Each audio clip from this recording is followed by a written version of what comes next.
Hey guys, welcome to our daily encounter. Today we read about Ben-Hadad, the king of Ammon, sending to the king of Israel, Ahab, to give him his children and his wives, and also his silver and his gold. And initially Ahab says, yes, you can have my wife and my children and my silver and gold. And he sends message back to Ben-Hadad. But then Ben-Hadad comes back and says, okay, well, I'm going to send people out to search out anything that is valuable in your house, in your home, and I'm going to take that too.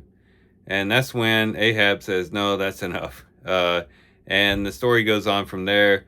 Ahab basically says, you can't go that far. You can have my wives, you can have my children, my silver and the gold, but you can't go further than that. And eventually the Lord gives them the victory. But as you think about this, this is very similar to what the world does to us. The world wants to take our families, they want to take our money, and then once we give them that, they want to go even further. And it's important for us to be able to say, you know what, enough is enough. Going back to the story of Ahab, really Ahab should have drew the line in the sand when Ben-Hadad asked for his wife and his children and his silver and gold to begin with. But, we could, at least give him credit for drawing the line somewhere. And we need to draw the line too and say, look, we want to give our wives and our children to the Lord. And we want to give our money to the Lord. And we want to dedicate all that we have to the Lord and not to the world.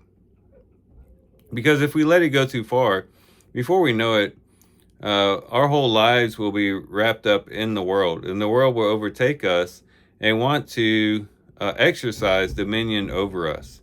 But we always have to remember that we are not of this world. We are of the kingdom of heaven.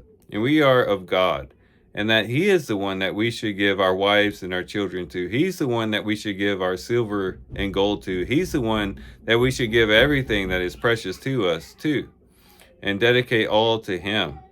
And so let's let today's reading warn us against allowing the world to kind of push its way into our lives and try to overtake our lives to the point that, we no longer have anything left for the Lord, but that everything is going to the world and to the dominion and the tyranny of the world. And let's remember that we are not of this world. We are in the world, but not of the world. We are ultimately citizens of the kingdom of heaven. And that should be our focus. And that's what we should be living for. And that's what we should be dedicating our whole lives to. And again, hopefully our reading today will help us do that. So these are some things we can reflect on and think about as we do our reading today. With that, guys, I do thank you for watching the video today. Hope you guys have a great day. Love you guys. God bless.